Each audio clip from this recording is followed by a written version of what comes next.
Sejam bem-vindos à mesa redonda com o tema Análise do contexto atual das infecções respiratórias. Eu sou Susana Castilho e desempenho a função de Field Marketing Specialist Iberia e serei a vossa anfitriã durante esta mesa redonda. Em primeiro lugar, gostaria de agradecer a vossa presença e dizer que é um privilégio fazer parte desta iniciativa. Antes de iniciarmos, gostaria de informar que a sessão será gravada e que, aliás, para que posteriormente possamos partilhá-la. Caso tenham alguma questão, pedimos que as coloquem na área de perguntas e respostas e no final tentaremos responder a todas as questões colocadas. As doenças respiratórias continuam a ser uma das principais causas de morbilidade e mortalidade em Portugal. Por isso, num período pós-pandemia, é fundamental analisar o contexto das doenças respiratórias, avaliar os seus desafios e preparar medidas preventivas. Nesta mesa redonda, contamos com um painel de especialistas de renome que, durante a sessão, irão partilhar as suas opiniões sobre a situação atual do diagnóstico rápido por PCR e dos vírus que causam infecções respiratórias nos diferentes contextos hospitalares. Gostaria de reforçar que os nossos convidados participam nesta mesa redonda a título individual, não estando em representação das instituições para as quais desempenham funções, ou seja, todas as opiniões partilhadas durante a sessão são da sua inteira responsabilidade. Antes de abrir o painel, só confirmar aqui a entrada da doutora Catarina Chaves. Vou-vos pedir apenas um momento, penso que já estará a entrar, e vou então começar por apresentar o painel e vou começar a apresentar pela disposição que me aparece no ecrã. Começo por apresentar o professor Dr. Tiago Guimarães, professor no Departamento de Biomedicina da Faculdade de Medicina do Porto e diretor do Serviço de Patologia no Centro Hospitalar e Universitário de São João do Porto. Seja bem-vindo à nossa mesa redonda. De seguida, contamos também com a presença do Dr. Carlos Lopes, consultor de pneumologia e especialista de medicina intensiva. Seja também muito bem-vindo. Temos também a doutora Gina Marrão, responsável do Laboratório de Microbiologia no Serviço de Patologia Clínica no Centro Hospitalar de Leiria. É um gosto também poder contar com a sua presença. Dê-me só um minuto para ver se conseguimos então, que a doutora Catarina está com alguns problemas técnicos, para ver se consegue aceder. Dê-me só um segundo.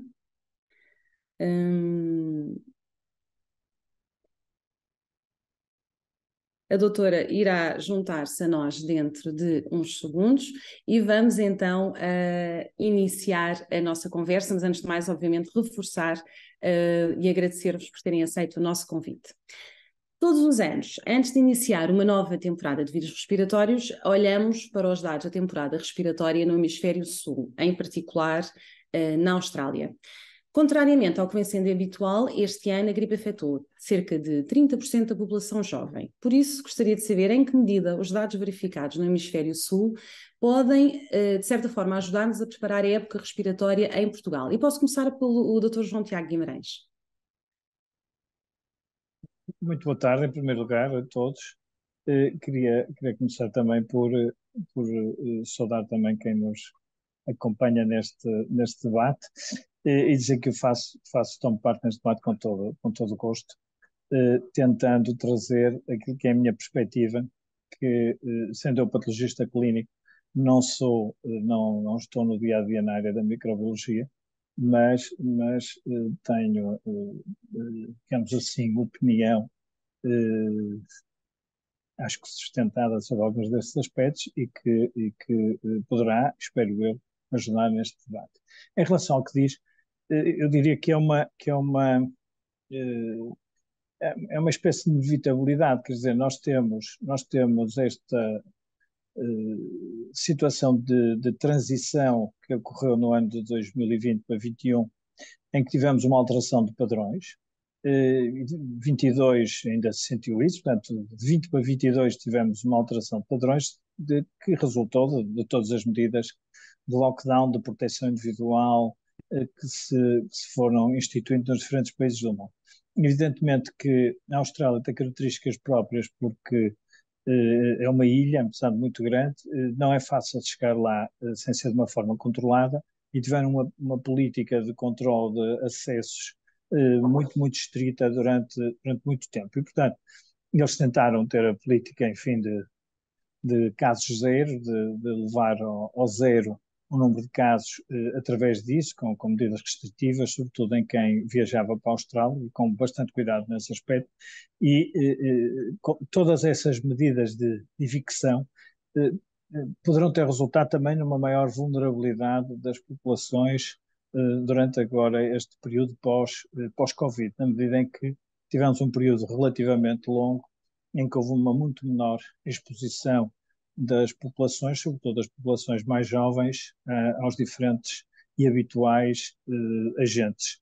E, portanto, a informação da Austrália é importante, primeiro porque nos permite ir mapeando aquilo que são os diferentes tipos de agentes, segundo porque também nos vai avisando e prevenindo daquilo que poderá acontecer, embora, como digo, a Austrália tenha estas características próprias que fazem com que no pós-Covid imediato possa não ser um modelo, possa não ter todas as mesmas características que outros países, nomeadamente como nós, que tivemos mais facilidade no retomar de contactos, de viagens, de passagem das pessoas de uns países para outros, temos. Portanto, poderá não ser totalmente representativo, como referi.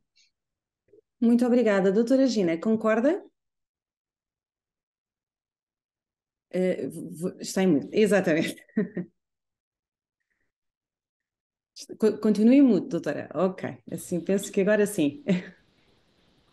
Concordo, concordo plenamente que, de facto, primeiro agradecer o convite e cumprimentar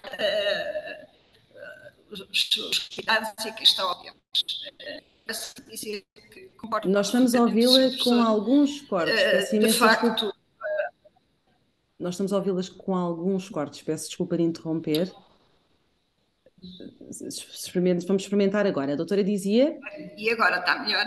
Agora sim, está melhor. Penso que agora conseguimos ouvi-la. Digo sim, concordo totalmente. A realidade da Austrália não corresponde toda à nossa realidade, pelos motivos que o professor já fez notar. A nossa realidade é outra e nem sequer temos o controle epidemiológico que a Austrália tem. E, portanto, eu acho que a nossa realidade será, de facto, outra, muito diferente. Muito obrigada, muito obrigada. Antes de ouvir a opinião do Dr. Carlos Lopes, gostaria também de tentar perceber aqui junto da nossa audiência como é que habitualmente se preparam para a temporada de vírus respiratórios. Portanto, convido a nossa audiência a responder a este questionário. Temos aqui algumas opções de respostas. Analiso os dados epidemiológicos do Hemisfério Sul, baseio-me na cobertura anual da vacina contra a gripe, foco-me nas recomendações da Direção-Geral de Saúde, ou a última opção, não faço qualquer análise. Enquanto deixamos aqui o pool disponível para que os participantes possam votar, Dr. Carlos, também concorda com os colegas? Antes de mais, boa tarde, agradecer o convite para estar aqui a discutir com os colegas e com toda a gente que está em casa a ver, desde já agradeço, e a ser feita também esta oportunidade de falar de um tema que realmente é o nosso dia-a-dia, enquanto clínico. Eu acho que sou o único que faz clínica diariamente e, portanto, é sempre bom esta interligação com quem está no laboratório e com quem nós pressionamos para nos dar respostas rápidas. E eu concordo inteiramente, ou seja, eu acho que, apesar da realidade, nós somos muito treinados, sobretudo, para as situações de stress. E trabalhar num serviço de urgência, numa unidade de cuidados intensivos, sobretudo no período do inverno, e eu, sendo pneumologista e intensivista, tenho essas duas componentes, tentamos sempre antecipar situações de stress. E ainda estamos todos a viver o pós-pandemia. Portanto, eu acho que o ano passado tivemos essa experiência, ou seja, uma época viral muito instável, em que começámos a ter muitos casos diagnosticados de VSR, que habitualmente são os colegas da pediatria que dedicavam mais atenção, mas começamos a ver que há aqui um novo player, que vem para ficar, mas que se calhar ainda não está em steady state. Ou seja, eu acho que o SARS-CoV ainda vem aqui ocupar o seu espaço, um bocado à conta do vírus influenza, um bocado à conta do VSR, que nós agora já damos conta que ele existe e começamos a ter armas para diagnosticar e para tratar e para prevenir. E, portanto, na minha lógica, na minha perspectiva do dia-a-dia, estamos sempre um bocado a antecipar. É lógico que o que é que nós conseguimos antecipar? Muitas vezes é a capacidade que a vacina contra a gripe tem de nos proteger. E, portanto, esses dados já começam a estar disponíveis pela OMS e, portanto, ver qual é a eficácia vacinal, por exemplo, para diminuir os casos graves no hemisfério sul. Isso já nos permite antecipar e já sabemos que, se realmente acertaram, se aquelas estirpes que incluíram na vacina estão a ser cobertas e são responsáveis por um aumento de internamentos ou de mortalidade no hemisfério sul, e aí abordamos com menor ou maior confiança a nossa época gripal. Basicamente é isso. Muito obrigada. E vamos voltar aqui um bocadinho atrás e vamos dar as boas-vindas à doutora Catarina Chaves. Seja muito bem-vinda. Estas questões técnicas acontecem sempre que estamos a fazer alguma coisa em direto, faz parte e também dá aqui algum dinamismo, não é? A estas atividades. A doutora Catarina Chaves é responsável do setor de bacteriologia do Serviço de Patologia Clínica, no SHUC. Seja muito bem-vinda e antes de a convidar antes de tudo, queria convidá-la a comentar os resultados que vou partilhar. Eu acho que já deixámos aqui há algum tempo disponível o nosso questionário e vou partilhar os resultados com a nossa audiência. Portanto, à pergunta como é que habitualmente se prepara para a temporada de vírus respiratórios, vemos aqui que a grande maioria dos elementos da nossa audiência se foca nas recomendações da Direção-Geral de Saúde. A doutora Catarina, faz-lhe sentido? Acha que deveríamos olhar para mais fatores para além só destas recomendações? Partilhe connosco a sua opinião. Olá, muito boa tarde. Lamento imenso juntar-me um niquito atrasada. Tive que desligar 3 ou 4 vezes o computador antes de me juntar a vocês. Mas pronto, ainda bem que estou aqui para partilhar com vocês algumas ideias. No que diz respeito à preparação da época dos vírus respiratórios, e é de conhecimento geral que muitas vezes temos que olhar para os resultados e para aquilo que os outros fazem para nós nos prepararmos com alguma eficácia para aquilo que possa aparecer. E eu corroboro muito das afirmações que o Dr. Carlos Lopes passou a dizer no final da sua opinião, porque é de facto o conhecimento do que os outros passaram provavelmente ajudar-nos a preparar melhor aquilo que nós poderemos passar. Nós sabemos que temos algumas diferenças sazonais em relação aos dados do hemisfério sul, não é? Sabemos que a sazonalidade dos vírus respiratórios do hemisfério sul vai mais ou menos de abril a setembro, enquanto que o nosso vai de setembro até abril do ano sazonal seguinte. Mas, de facto, apesar de haver algumas diferenças mesmo na tipologia dos vírus respiratórios, no grau de imunidade das populações, eu penso que aquilo que o outro hemisfério passou poderá levar-nos a ajudar um bocadinho, a preparar-nos um bocadinho com as ferramentas que nós podemos ter para combater a sazonalidade que poderá daí advir. As normas da DGS, de facto, são sempre mandatórias, é com elas que nós, de facto, nós temos que conviver e é assim, para todos nós funcionarmos mais ou menos de um modo coeso e de um modo objetivo e padronizado entre todos os laboratórios, mas, de facto, nunca fez mal a ninguém tentar aprender um bocadinho com aquilo que os outros já passaram para nós nos prepararmos da melhor forma com as adversidades que possam daí surgir. Portanto, DGS sim, mas também observar o panorama geral e, portanto, temos alguma atualização destes conhecimentos para conseguirmos combater do modo mais eficaz possível a próxima sazonalidade de vírus respiratórios. Claro. Nós, portanto, agora estamos perante a primeira temporada de vírus respiratórios num período pós-pandemia, não é?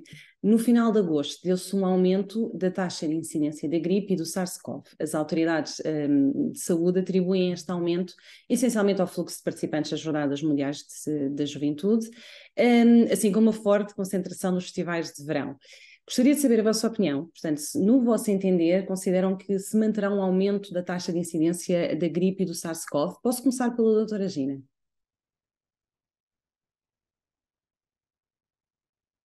Está em mute.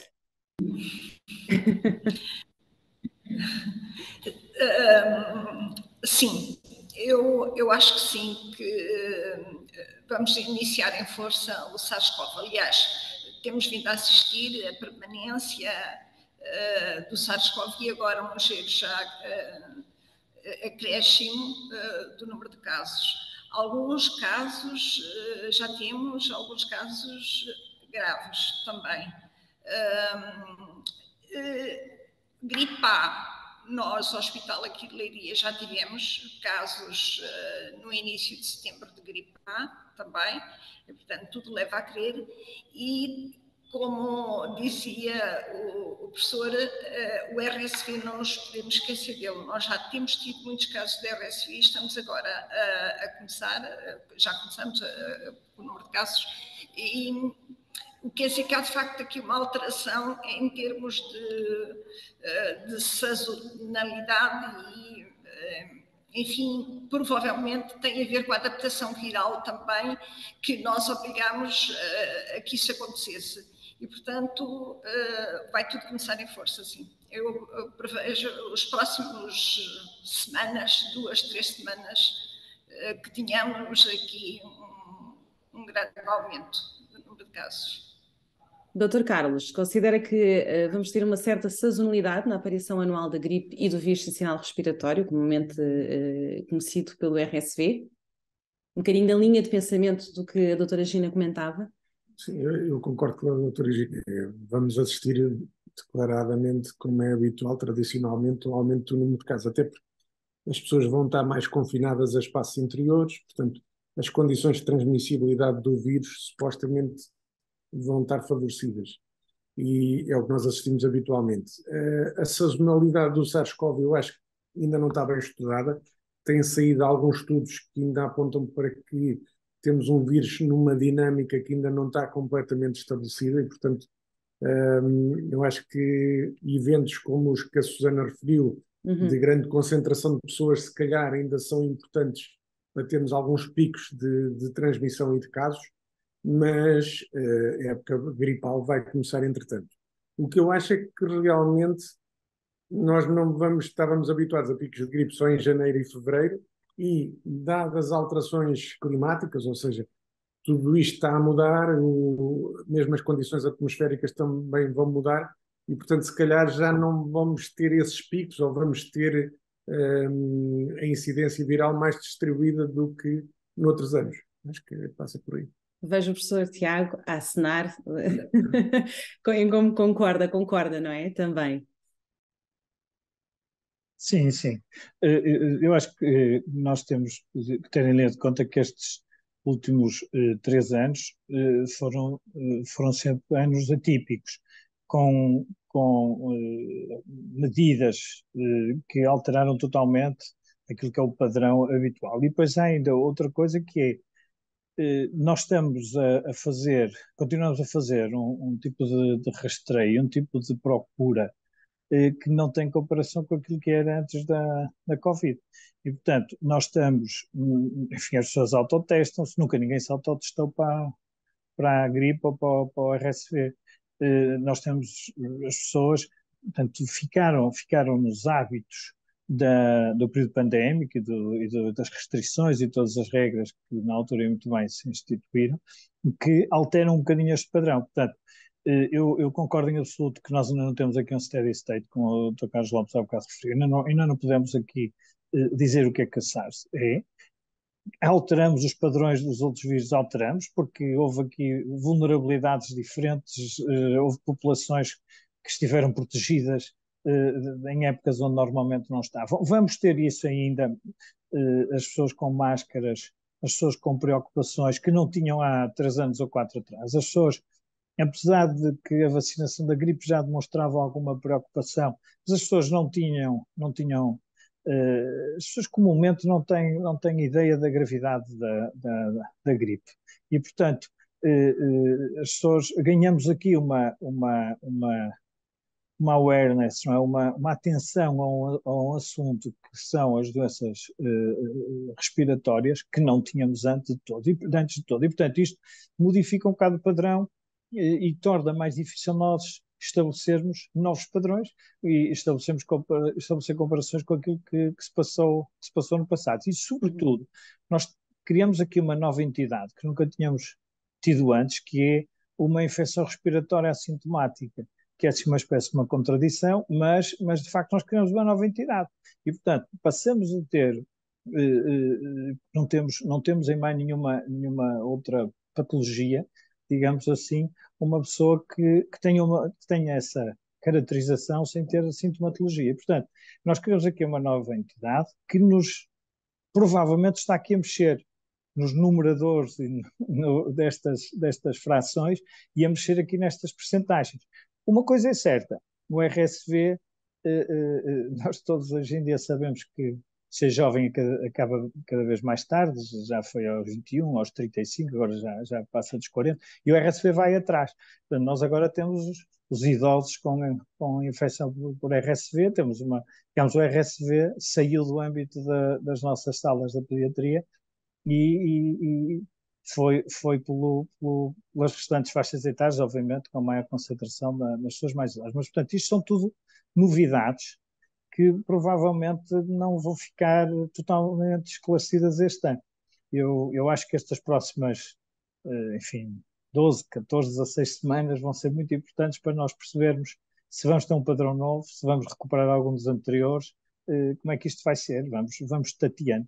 E estou convencido que nós hoje em dia estamos muito melhor preparados para responder e com outra versatilidade que não tínhamos, e, portanto, podemos responder melhor, digamos assim, a surpresas que possam aparecer nesta área.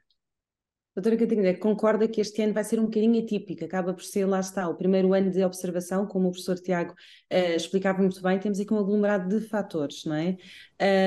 Concorda? E também a questão de, neste momento, testamos muito mais, portanto, como o professor referiu, antes não se testava, portanto também não se identificava. O que é que lhe parece? Concordo inteiramente com o professor Tiago Guimarães disse, em vários aspectos.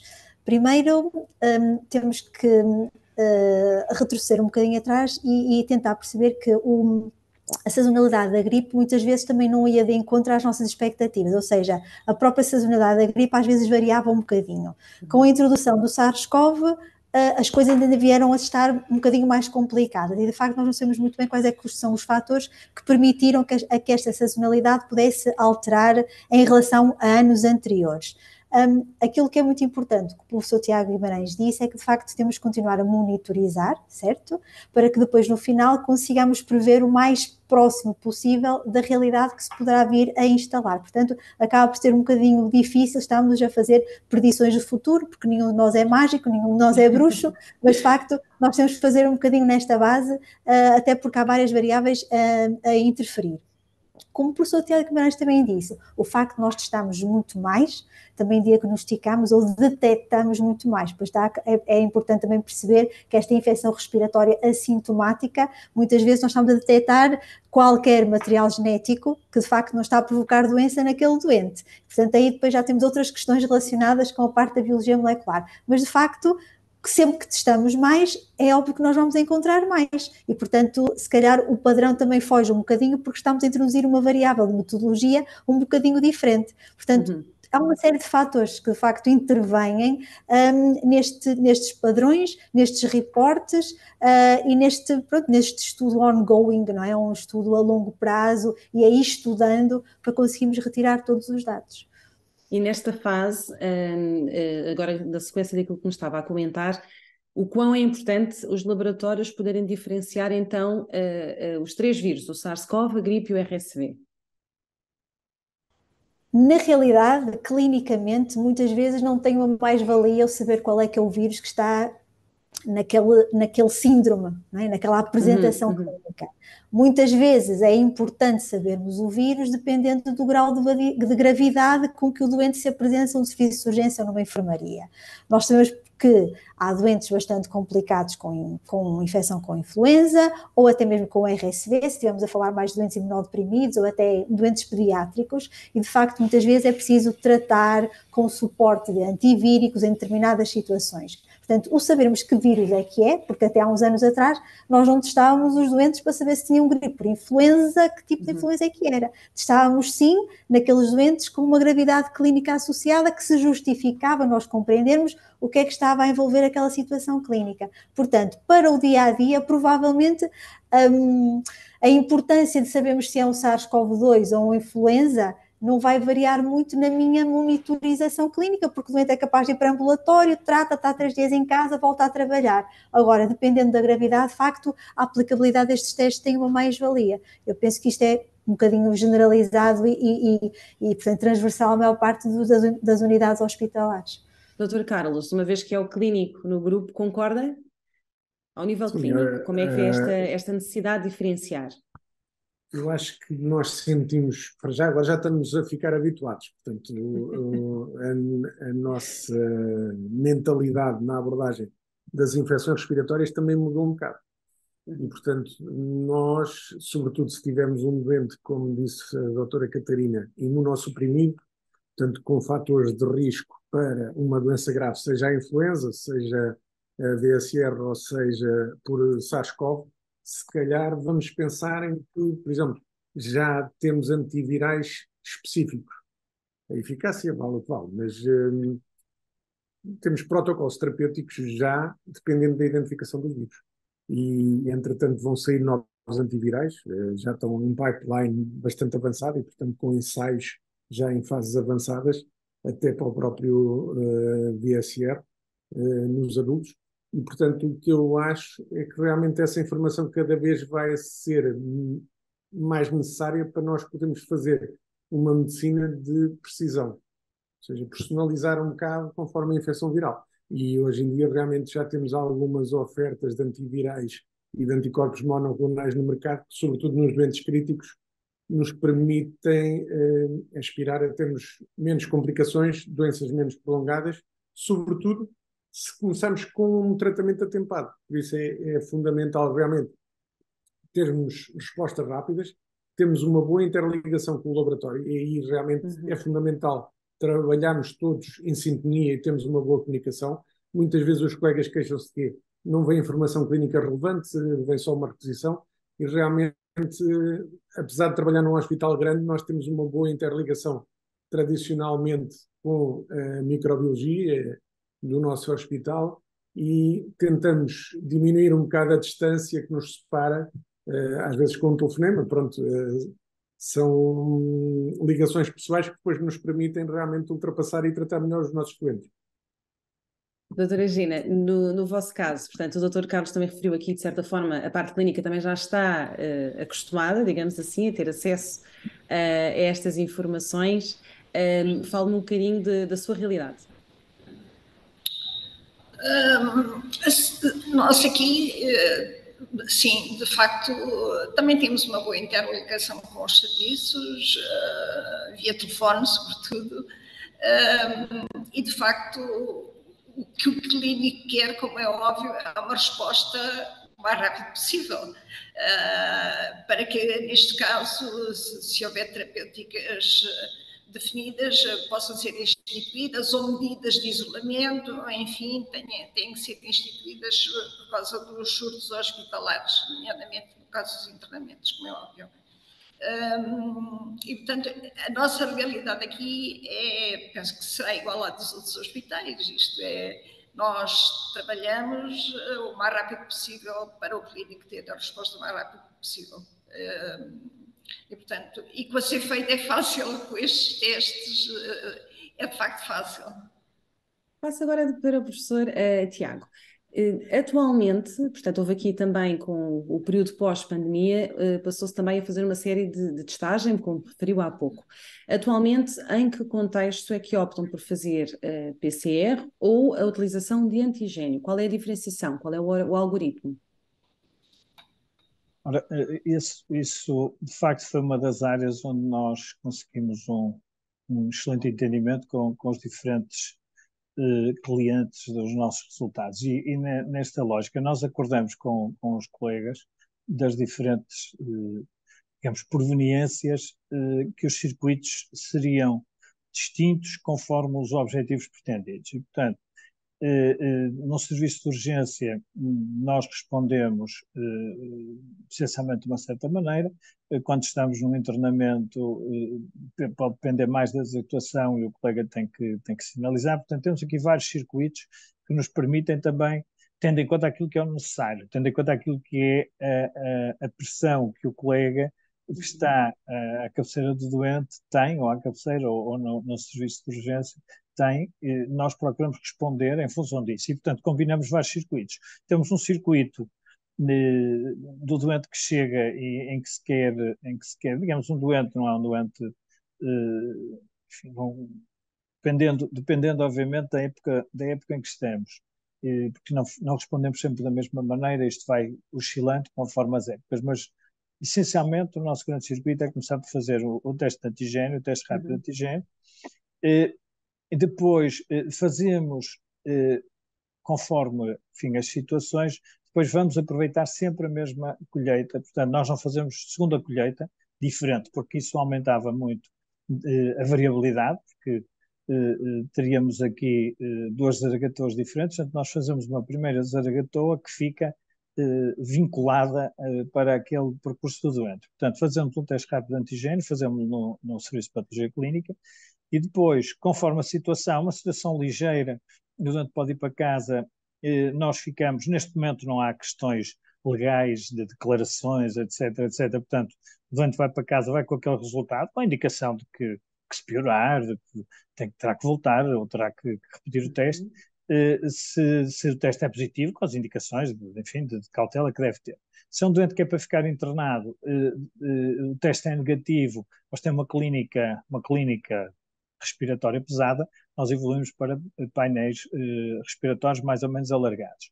Se o teste é positivo, nós neste momento já nem confirmamos molecularmente. Nos tempos em que havia uma declaração que era preciso passar e que os doentes tinham, sei lá, podiam viajar, por aí fora, nós fazíamos a declaração, fazíamos a repetição do teste por um método molecular para, digamos assim, fins de emissão dessa declaração.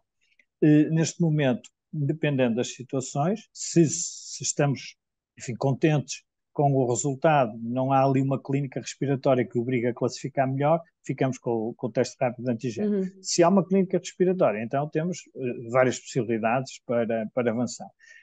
Podemos fazer, aí temos, digamos assim, vários tipos de testes moleculares, desde testes moleculares em painéis mais curtos, com influenza, SARS e vírus sincicial respiratório, ou com painéis mais alargados, conforme a situação, e depois, aí, de um modo geral, já não estamos, dependendo também da clínica do doente, já não estamos tão preocupados com o aspecto. Estamos mais preocupados com o aspecto de classificar e de categorizar melhor o doente.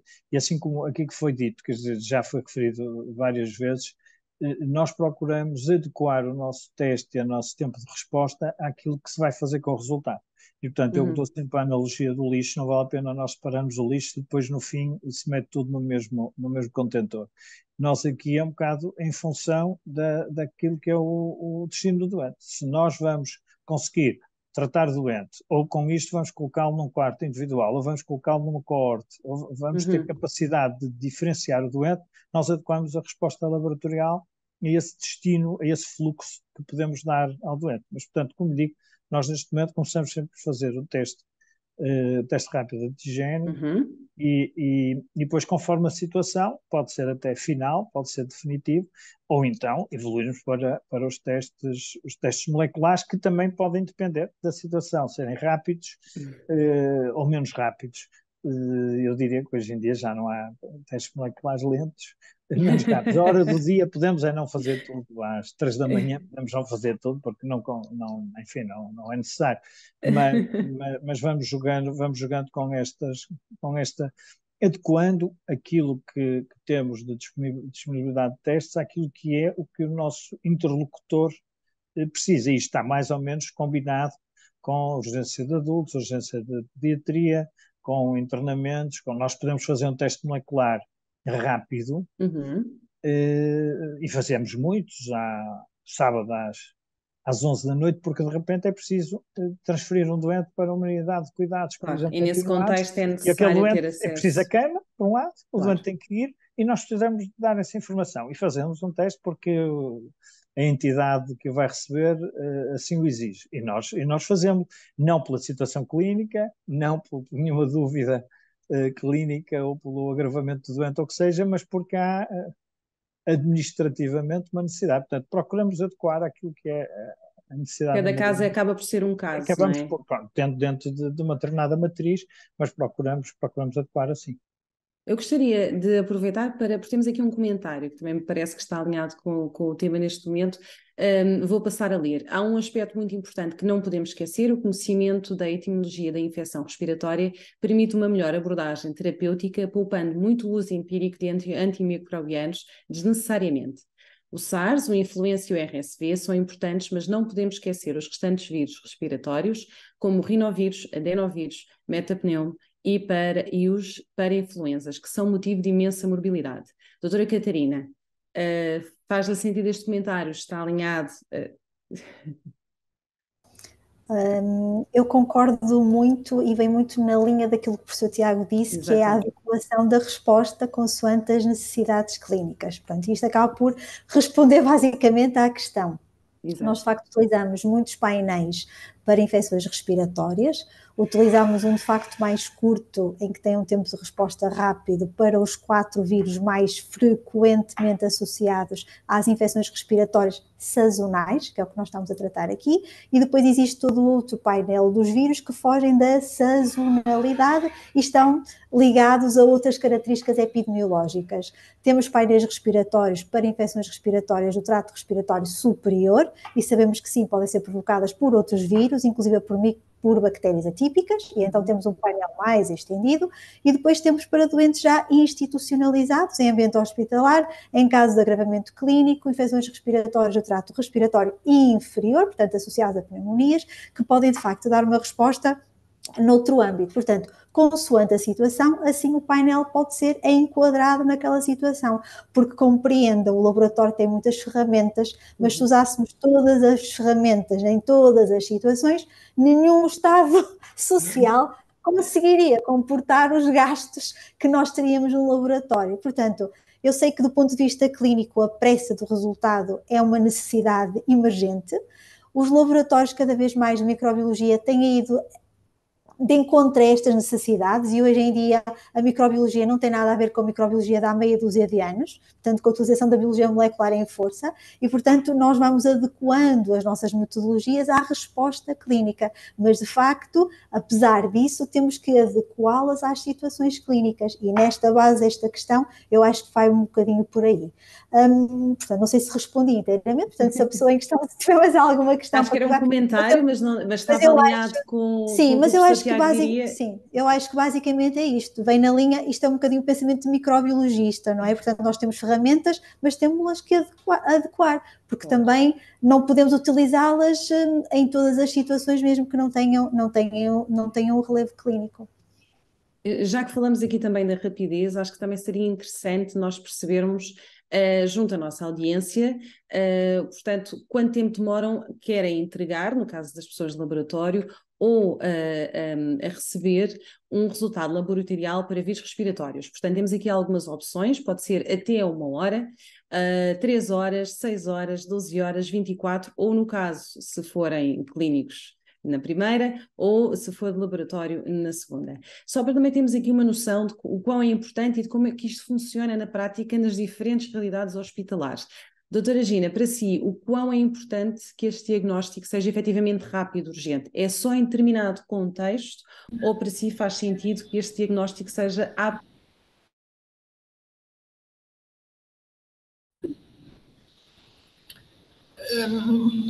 Eu considero que seja importante sempre a rapidez, é importante para poder direcionar o doente. A tecnologia, assim como a doutora Catarina Chaves diz, é que tem que ser pensada com base no doente, na informação clínica que temos do doente. Agora, a resposta deve ser sempre o mais rápido que pudermos dar essa resposta, precisamente para haver toda uma gestão, uma logística que está a alocação do doente, etc., os serviços, depois quando o doente segue para internamento, a resposta deve ser sempre rápida. Agora, quanto à tecnologia, não, a tecnologia temos de pensar que os recursos são caros, são muito caros alguns deles, e portanto temos de pensar o que fazemos com cada doente. Muito bem. Dr. Carlos, a nível clínico, eu sei que já falou um bocadinho, mas de qualquer das formas, a nível clínico, para si, se pudesse, tinha sempre o resultado urgente ou não? Compreendo que em determinado... Estamos a perguntar agora do outro lado, não é? Já falámos com as pessoas do laboratório, mas é importante também perceber se para si faz sentido, em algumas das situações, esperar um bocadinho mais. Eu acho que tem que haver um equilíbrio entre os custos e as respostas que precisamos. Se precisamos realmente de alocar o doente a um corte em que esteja em isolamento, e que isso é muito importante para evitarmos um surto de infecção nosocomial, se calhar antes de ser internado, e se o doente estiver em estado crítico, tem que ser mesmo rápido. Por outro lado, temos também nos doentes mais graves, temos menos tempo. Portanto, imagino que é um transplantado a fazer imunossupressão, que está já com alguma insuficiência respiratória, em agravamento, e que nós temos que começar uma terapêutica o mais rápido possível. Se tivermos a informação de qual o vírus, podemos realmente tentar ver que opções é que temos disponíveis para sermos mais eficazes. Portanto, isso é crucial, mas também noutras infecções, hoje em dia já temos mesmo bacterianas, também é muito importante com as novas técnicas moleculares disponíveis cá nos laboratórios já. Muitas vezes temos a informação sobre a etiologia de um choque séptico em poucas horas, o que é fundamental. Ainda do ponto de vista clínico, qual é o impacto de termos um diagnóstico tardio? O impacto é, muitas vezes, mais complicações, uma doença mais prolongada, podemos ter realmente uma disseminação nosocomial da infecção, porque a taxa de transmissão destes vírus é muito alta, e, portanto, importa realmente termos isso atempado para evitarmos isso. E mesmo podemos complicações que depois, em última análise, poderão aumentar a mortalidade. Muito bem. Vamos então parar aqui o nosso questionário e vamos olhar para os resultados. Eu vou partilhar neste momento. Portanto, temos aqui, em resposta à primeira questão, que é quanto tempo demora a entregar um resultado laboratorial para vírus respiratórios, vemos que a grande maioria das pessoas que participaram no pool conseguem ter aqui uma resposta rápida, não é? Até 1 hora, o máximo até 3 horas. No que diz respeito a receber um resultado, mantém-se o mesmo padrão, sendo que temos aqui já as 24 horas com um grupo significativo face a quem entrega. Professor Tiago, isto surpreende-lhe estes resultados ou não? Está perfeitamente alinhado com aquilo que antevia? Eu nem os percebi muito bem, sinceramente, não percebi muito bem, porque na parte de cima dizia, sou clínico, quanto tempo demora a entregar no Ou seja, resultado para exatamente, caso seja clínico, respondem como é clínico, não consegue entregar, não é? Só consegue receber, só consegue responder a... Não é por isso, quer dizer, mais de 1 hora, mas menos de 3, eu não consigo perceber muito bem, porque depois o laboratório, sou do laboratório, diz 24 horas, eu não percebi muito bem.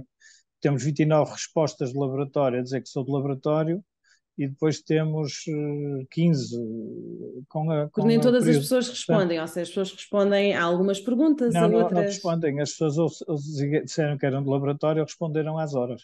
Portanto, não responderam foi as duas coisas. Portanto, não se classificaram bem. Portanto, eu não consigo perceber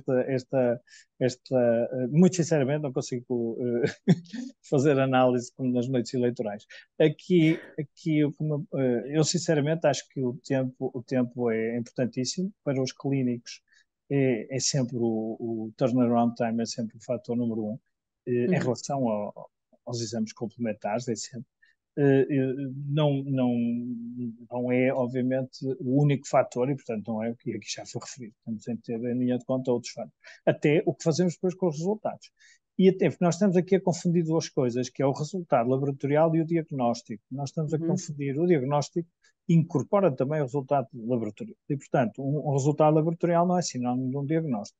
E, portanto, nós temos que ter aqui presente que são várias as vertentes e, obviamente, o Dr. Carlos Lopes referiu agora mesmo, vai depender da pergunta, e a pergunta está dependente está condicionada pelo doente.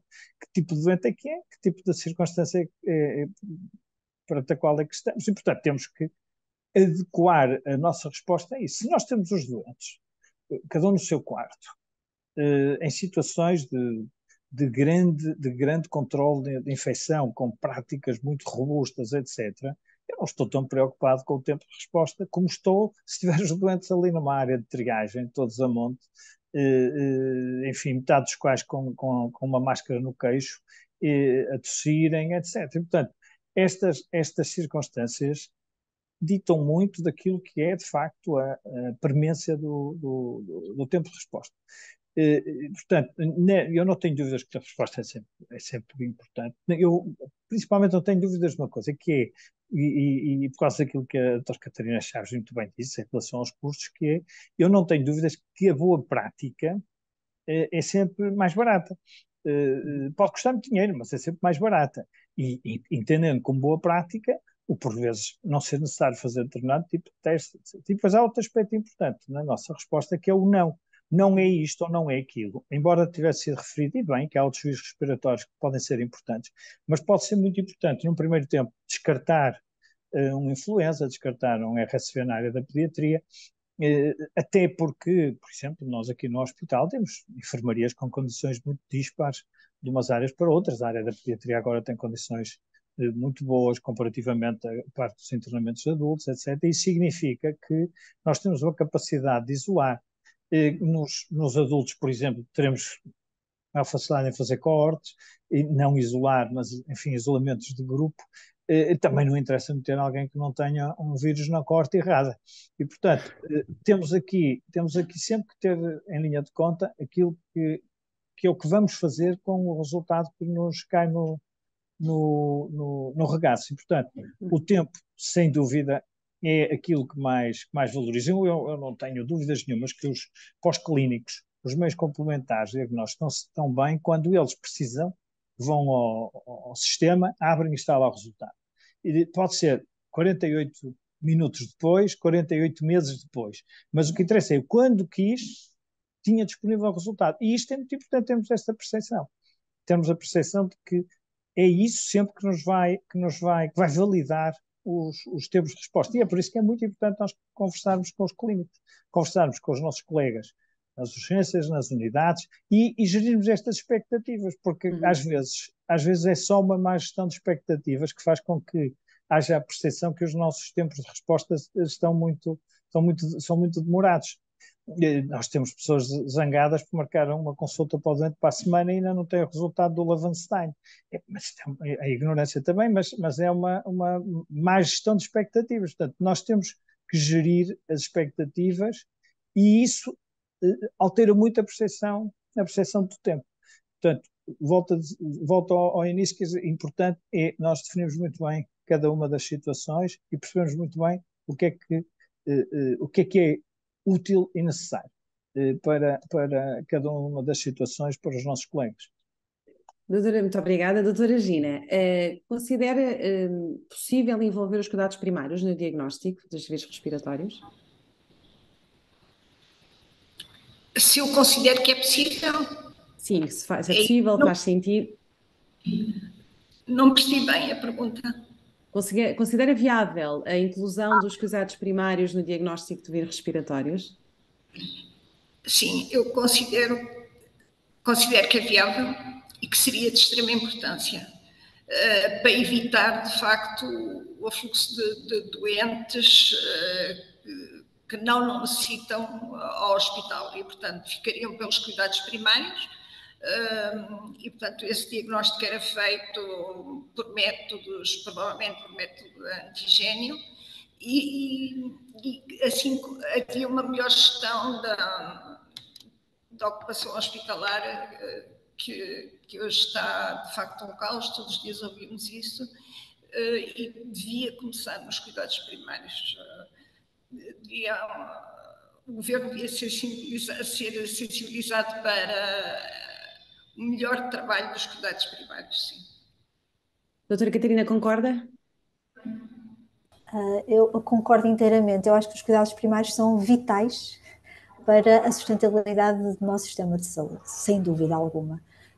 Muitos dos doentes que nos chegam à urgência de um hospital central como o nosso, aqui em Coimbra, poderiam ser rapidamente triados numa unidade de cuidados primários e, portanto, as urgências ficariam menos entupidas o que muitas vezes nós vemos na comunicação social, e de facto isso é sem dúvida a verdade.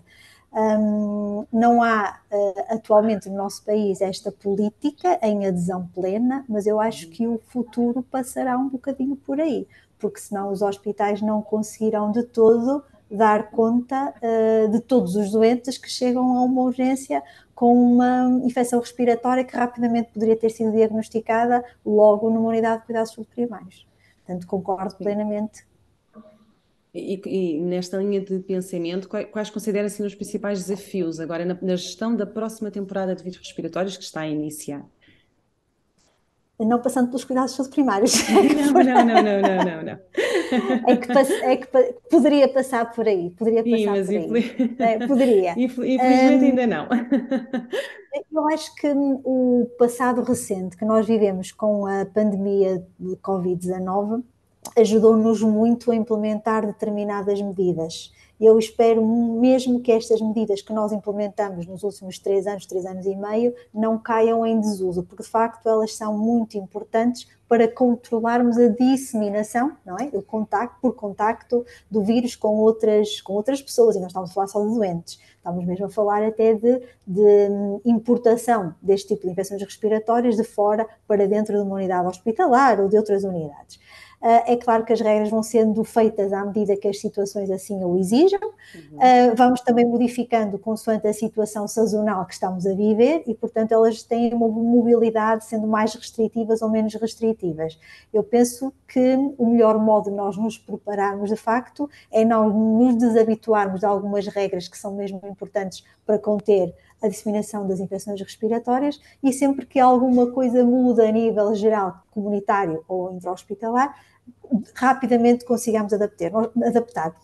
Nós neste momento estamos muito melhor adaptados do que há 3 anos ou 4 anos esta parte, quer a nível de resposta da organização, quer a nível de detecção dos agentes infecciosos, quer a nível da resposta de resultados. Portanto, nós há meia dúzia de anos não reportávamos identificação de vírus respiratórios numa hora e meia, isto era completamente impensável.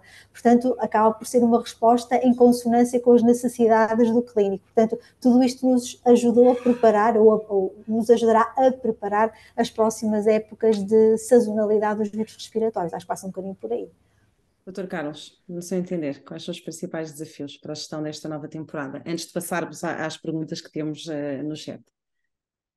Não querendo repetir o que disse muito bem a doutora Catarina Chaves, eu acho que passa muito por educação da população, e portanto a educação da população é não ir a correr logo para os cuidados de saúde, sejam eles primários ou seja uma urgência hospitalar. Em Portugal é mais a urgência hospitalar. Depois, o facto de nós podermos desmultiplicar os pontos de diagnóstico e testagem das infecções virais vai permitir o quê?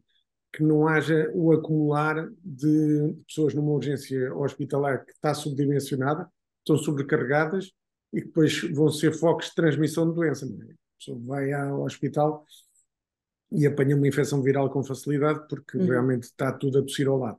Portanto, isso é fundamental. E depois é apanhar o que está tudo feito, as salas de pressão negativa que foram construídas por causa da pandemia, os circuitos separados dos doentes. Nós temos salas só para atendimento de doentes respiratórios e que são fundamentais agora nesta época gripal que se avizinha. E, portanto, tudo isso, e aproveitando os novos métodos de diagnóstico que nós temos e as novas terapêuticas, eu acho que estamos muito melhor preparados. Vamos então agora, até por uma questão de gestão de tempo, eu diria que vamos tentar dar resposta a algumas das perguntas que temos aqui no nosso chat. A primeira pergunta que vou passar, então, é: na vossa opinião, nós, profissionais de saúde, devemos fazer testagem, reforçar a vacinação? Doutora Gina, o que é que lhe parece?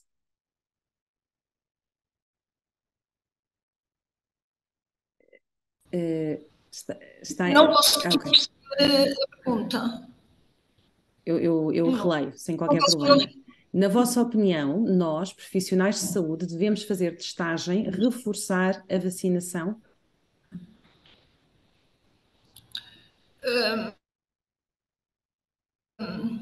Eu acho que sim.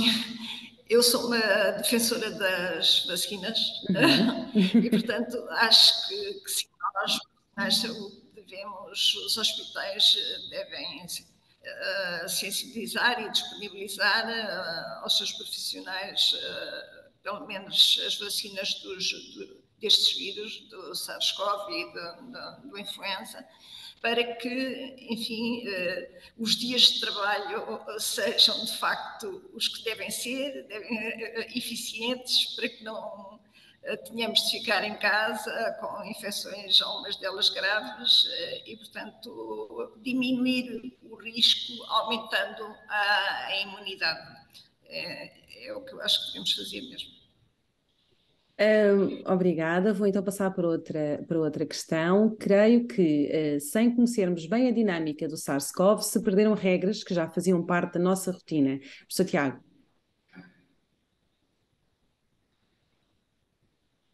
Eu estou com alguma dificuldade em perceber o que tem a ver com as perguntas. Sem conhecermos bem a Sim. dinâmica do SARS-CoV, se perderam regras que já Eu faziam acho que parte houve da nossa regras que nós rotina. nunca tivemos. Eu peço desculpa, mas não concordo. As pessoas tinham medo quando veio a Covid e enfiavam-se em EPIs, mas não era por regra nenhuma, era por medo pessoal. E, portanto, as pessoas nunca lavaram as mãos quando deviam, nunca usaram máscaras quando deviam e passaram a usar a Covid, mas cheios de medo. Portanto, as que não puderam fugir para casa enfiaram-se dentro de EPIs. Portanto, eu acho que nunca houve esse âmbito. O nosso grande problema é esse. E é por isso que, por exemplo, a respeito da testagem, eu sou contra a testagem dos profissionais, a não ser que estejam sintomáticos, porque isso dá falsa sensação de segurança. As pessoas devem ter regras, usar máscaras quando precisam de usar máscaras, lavar as mãos 50 vezes mais do que lavam, ter um conjunto de regras que de facto não temos e continua a ser o nosso grande problema. As pessoas não tenham ilusões, façam testes mais rápidos, menos rápidos, usem associações de antibióticos, painéis do que quer que seja, mas as pessoas essencialmente têm que lavar as mãos. E nós continuamos a ter imensas quebras a nível de unidades, a nível, porque as pessoas não percebem o que é lavar as mãos. As pessoas lavam as mãos para se defender, lavam as mãos quando têm medo. Se disserem que aquele doente tem uma KPC, lavam-se todas.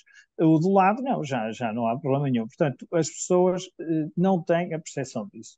Porque é uma percepção, é algo assim muito etéreo, esta coisa de uma infecção, um bicho que salta de um doente para o outro, as pessoas não têm a percepção que ele vai com as mãos, vai com hábitos de higiene. Nós continuamos a ter. Nós somos um país que tem redes de esgotos há poucos anos, que está habituado. Nós ainda temos muito para evoluir nessa área.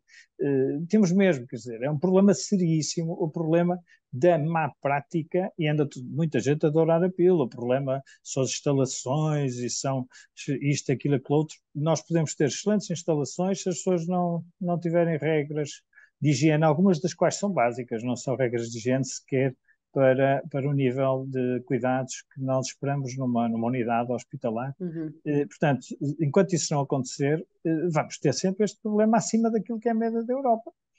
Vamos ter. Portanto, ainda temos um percurso muito grande a fazer. Portanto, eu não acho que nós tenhamos perdido, acho que nunca nunca tivemos esses hábitos de higiene que precisamos de ter para que o assunto de infecção hospitalar esteja um bocado mais alinhado com aquilo que são os países que nós consideramos padrão. Eu não me esqueço há uns anos, eu na altura tive vergonha, que houve um avião que teve um problema, despistou-se a aterrar ou a levantar, já não me lembro, em Faro, e os indivíduos ficaram lesionados, foram do hospital de Faro, foram todos para a quarentena, eram holandeses, para os respectivos hospitais, para a quarentena, porque tinham estado num hospital português e isso por si só sinalizava-os como tendo de ir para a quarentena, porque nós tínhamos infecções por MRSA que eram números absolutamente impensáveis para os países desenvolvidos.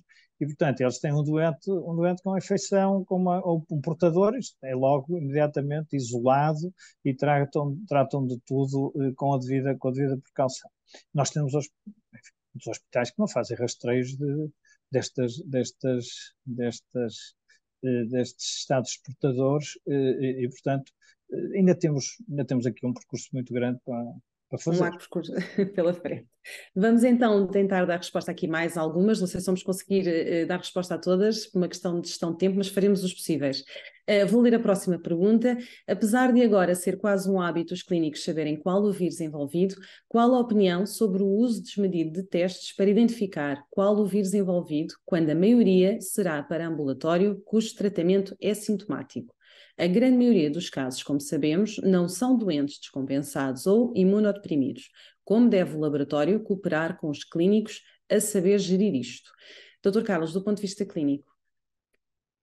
Mais uma vez, o laboratório vai, no fundo, dar a resposta para casos mais complicados. Não vamos estar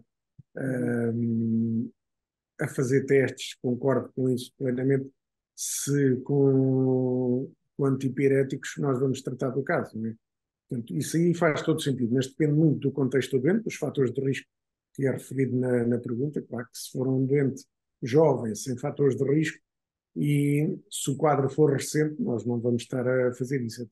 Até há aquela velha regra da pediatria que é preciso o bebê ter algum tempo ainda de observação para depois proceder. E com os adultos é a mesma coisa, não vamos tratar dessa maneira. De qualquer das maneiras, o que eu acho que temos que questionar é o custo, por exemplo, de um teste de antigênio num centro de saúde, ou o custo que nós vamos pagar depois por estarmos a passar indiscriminadamente antibióticos para infecções respiratórias virais. Portanto, se a dúvida, se não se conseguir fazer a distinção clínica disso e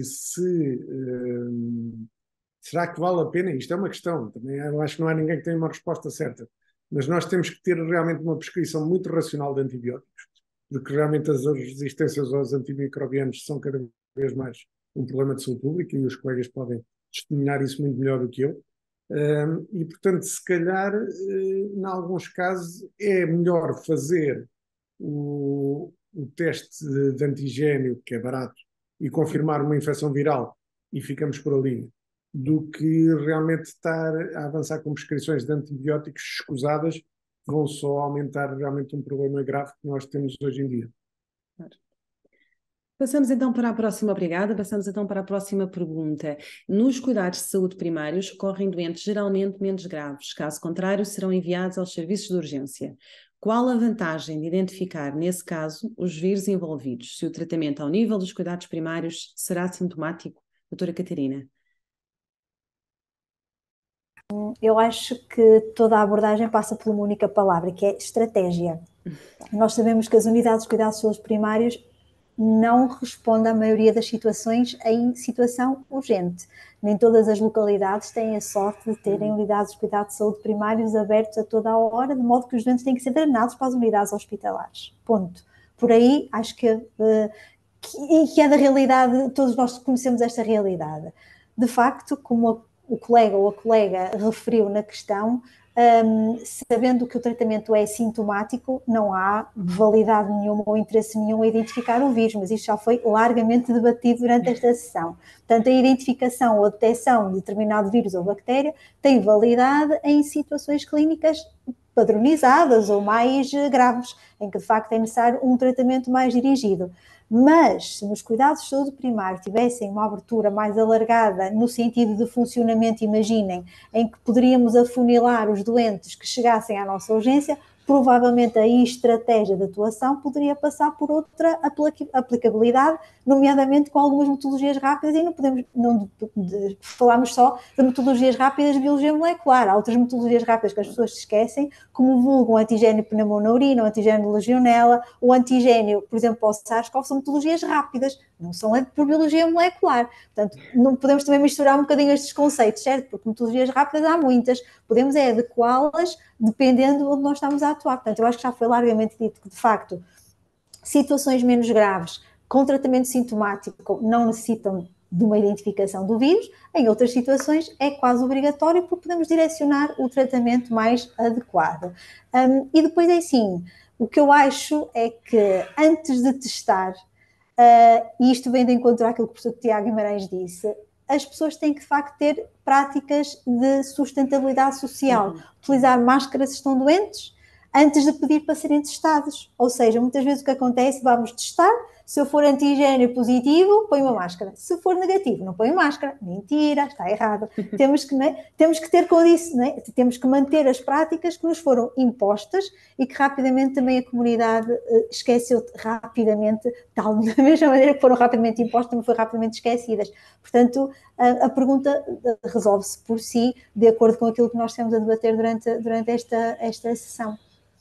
Muito obrigada. E depois nós temos aqui alguns comentários que vêm precisamente alinhado com aquilo que a doutora também acabou de dizer, passa muito pela consciencialização destas rotinas preventivas, não é? Temos aqui alguém também que refere que no seu PPCIRA também trabalham para responsabilizar os profissionais para esta mudança, começando pelo hábito de lavar as mãos, como o professor Tiago referiu também. A questão da etiqueta respiratória, enfim, temos aqui alguns comentários adicionais. Mas ainda assim, antes de terminar, temos aqui uma questão relativamente àquilo que falámos no início, que tem a ver com a observação dos dados e do comportamento daquilo que acontece no Hemisfério Sul. Portanto, há aqui uma pessoa que pergunta, gostaria de saber que entidades ou sites podemos consultar para ter acesso a esta informação e se realmente faz sentido. Doutora Gina, faz sentido observarmos sempre este Hemisfério Sul? Caso faça sentido, onde é que as pessoas podem encontrar também esta informação adicional?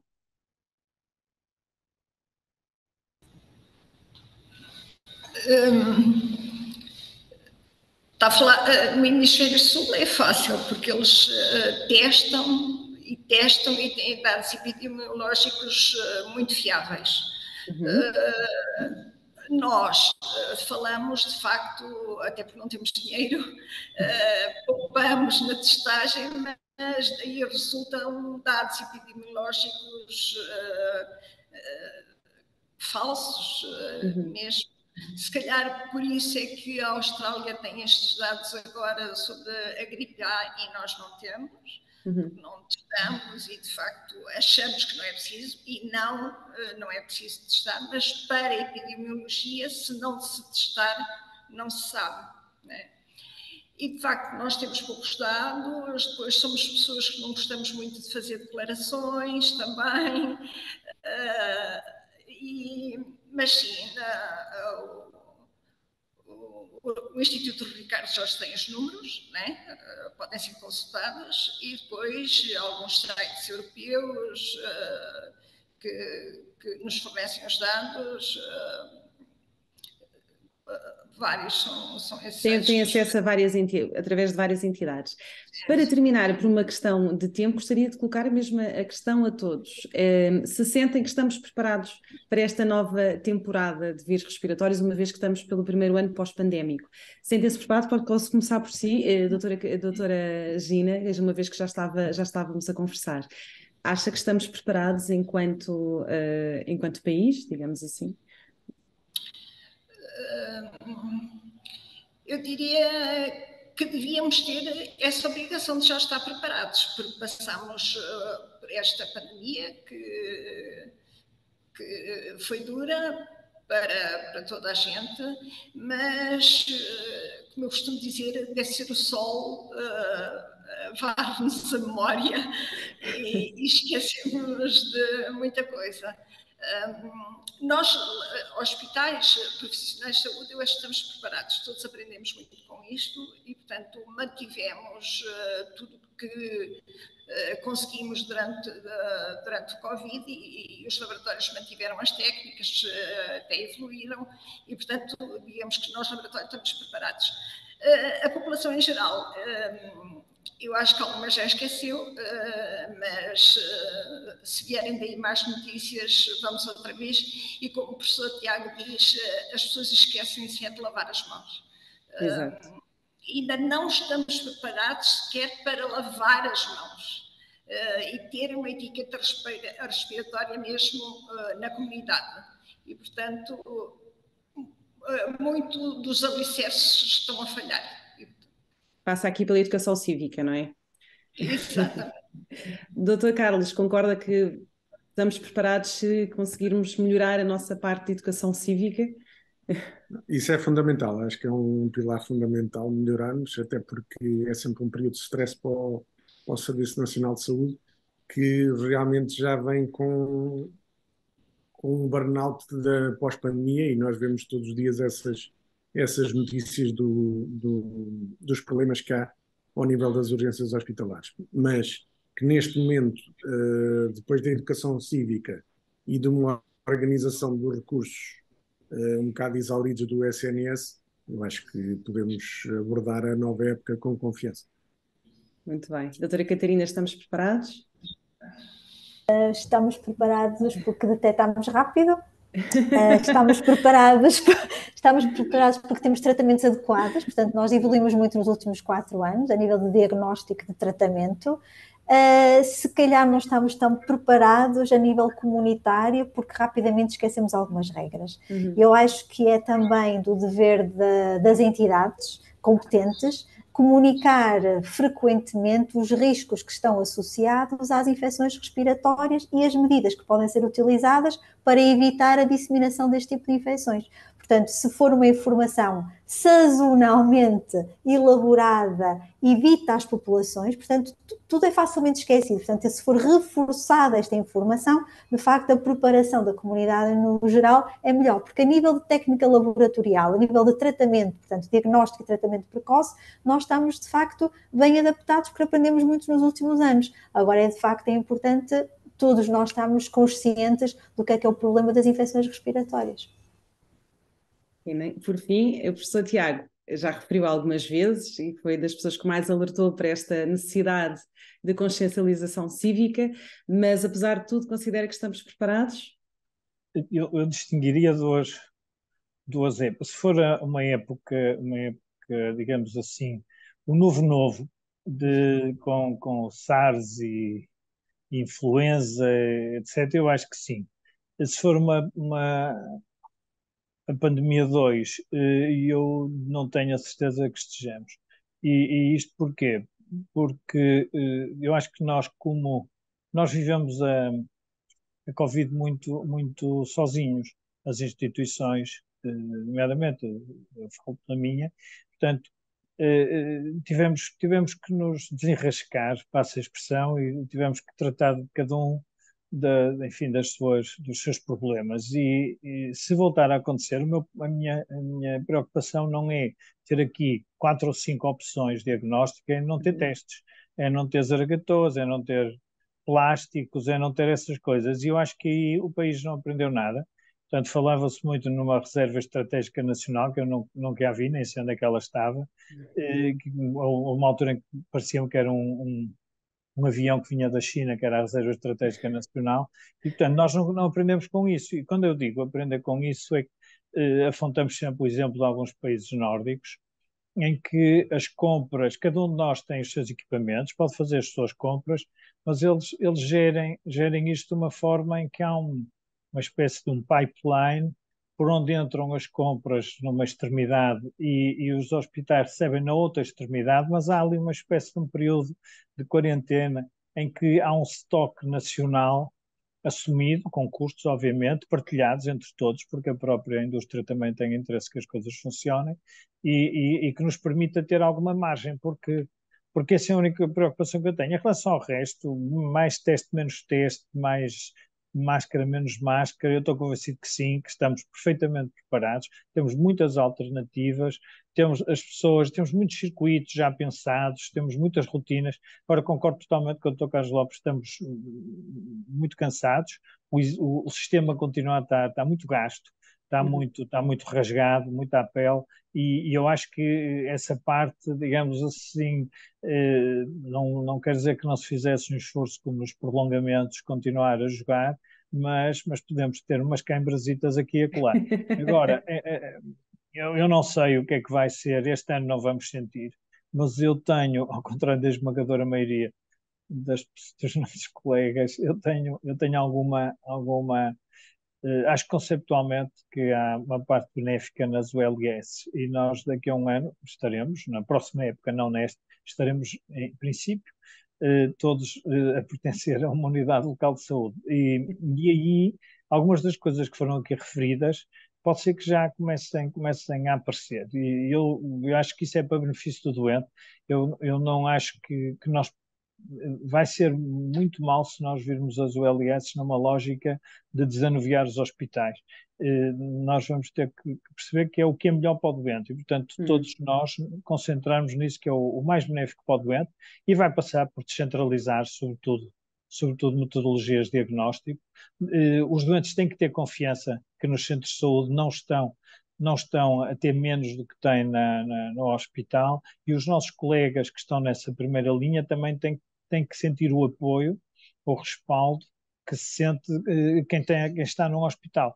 E, portanto, não é só a infecção respiratória, não é só... A doutora Catarina referiu testes para a pneumonia, temos outras áreas, insuficiência cardíaca, etc. Nós temos uma série de outras áreas onde podemos dar respostas sem que os doentes tenham que vir para o hospital, dar confiança aos nossos colegas e dar confiança aos doentes, confiança de forma a que se pertencemos todos a uma mesma equipa, uma mesma unidade local de saúde, evidentemente que o doente, espero eu, com o tempo venha a perceber que está dentro do mesmo sistema e que só ganha em não ter que vir para os corredores, quando tem que vir para os corredores de uma urgência, de Lisboa Norte, de Leiria, do Chuca ou de São João, é sempre mau sinal, é sinal que tem uma situação grave, é sinal que tem uma situação que precisa de outros cuidados.